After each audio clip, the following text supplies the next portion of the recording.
नमस्कार, नमो नमः। आज 2082 साल चैत्र 13 गते रामनवमीको दिन आज अत्यन्त खुसीको कुरा छ। के त खुसीको कुरा छ भन्दाखेरि हाम्रो नेपालमा जेनजी नवपुस्ताहरूले गरेको अभूतपूर्व जुन बलिदानी पूर्व आन्दोलन थियो, त्यसको जगमा बनेको जुन अन्तरिम सरकार पूर्व प्रधान न्यायाधीश सुशीला कार्कीको संयोजकतामा र उहाँले एकदमै सफलताको पूर्वका यो निर्वाचन संघीय संसदको निर्वाचन गराउनु भयो र त्यसबाट निर्वाचित भएका सम्पूर्ण माननीय सांसदज्यूहरूले हिजो शपथ ग्रहण लिइसक्नु भएको छ र सम्पूर्ण पार्टीबाट निर्वाचित हुनुहुने सम्पूर्ण संघीय सांसदज्यूहरूलाई पूर्ण सफल कार्यकालको हार्दिक मङ्गलमय शुभकामना व्यक्त गर्न चाहन्छु।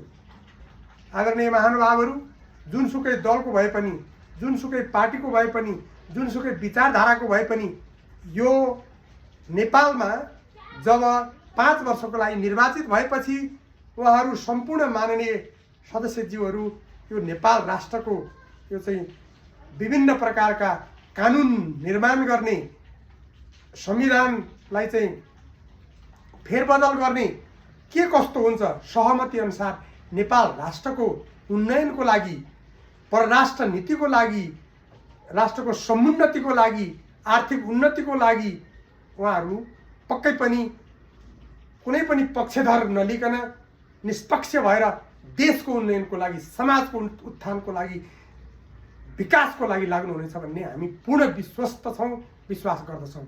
यसै क्रममा अब आज दिउँसो बालेन्द्र शाह, राष्ट्रिय स्वतन्त्र पार्टीका वरिष्ठ नेता अहिले हुनुभएको छ बालेन्द्र शाहको आज शपथ ग्रहण हुँदैछ।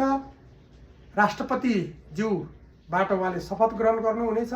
शपथ ग्रहणमा चाहिँ वैदिक यो पहिलोचोटि यो प्रजातन्त्रभन्दा पछाडिका जति पनि प्रधानमन्त्रीहरू भए, 46भन्दा पछाडिका प्रधानमन्त्रीहरूले कसैले पनि स्वस्तिक वाचन, वैदिक स्वस्तिक वाचन 108 बटुकहरूबाट, त्यस्तै गरी 108 जना लामाज्यूहरूबाट चाहिँ मङ्गल वाचन बौद्धहरूबाट गर्ने गरी र 7वटा शङ्खनाद गरेर, शङ्ख बजाएर चाहिँ यो शङ्खनाद गरेर अब नेपालको पुनर्जागरण हुँदैछ, नेपाल विकसित हुँदैछ, नेपालमा अब चाहिँ स्थिर सरकार आएको छ, नेपालमा राजनैतिक स्थिरता आउनेछ भन्ने जुन सन्देश दिन खोजिएको छ, यो अत्यन्त सराहनीय छ, यो अत्यन्त सौगातयोग्य छ।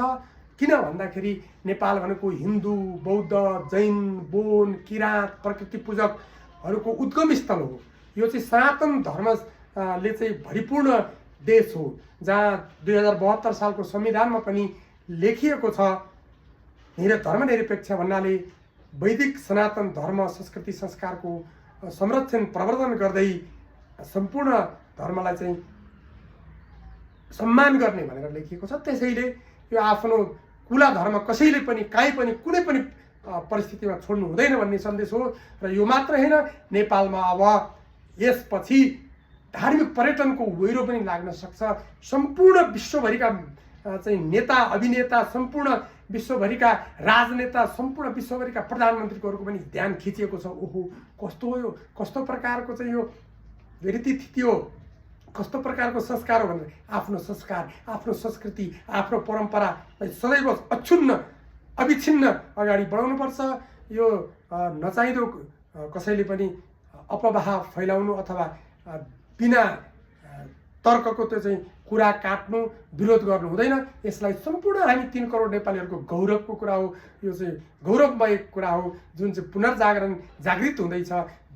वैदिक वाङ्मयको, संस्कृत भाषाको, जुन चाहिँ वेदका वाणीहरूको, बुद्धका वचनहरूको, त्यसैले यस प्रकारको गतिविधिहरूलाई अगाडि बढाउँदै हाम्रो चाहिँ प्राचीनमा प्राचीनतम, नवीनमा नवीनतम अत्याधुनिक र चाहिँ विज्ञानको बुद्धि, प्रविधिको प्रगति, धर्मको विवेक, शरीरदेवताको सम्बन्ध र शरीरदेवता भावमा अगाडि बढ्नुभयो भने हाम्रा नयाँ नवयुवा भनौँ 35-36 वर्षीय बालेन्द्र शाह जुन माननीय सम्माननीय प्रधानमन्त्री पदको ग्रहण आजबाट गर्दै हुनुहुन्छ, उहाँलाई अग्रिम बधाई र पूर्ण सफल कार्यकालको हार्दिक मङ्गलमय शुभकामना।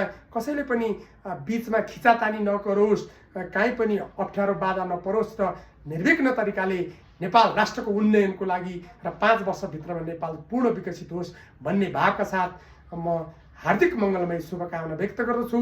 ओम असतोमा सद्गमय तमसोमा ज्योतिर्गमय मृत्योर्मा अमृतम गमय कृते सत्यवती ज्ञया त्रेतायाम च तपोवती द्वापरे भक्तिका नाम कलौ नेपालिका पुरी।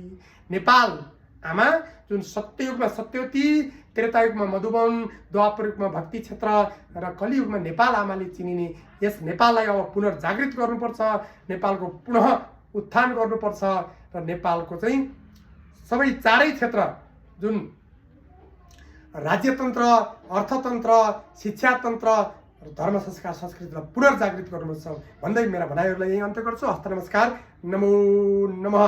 राम नवमी महापर्वको हार्दिक मङ्गलमय शुभकामना। नमो नमः।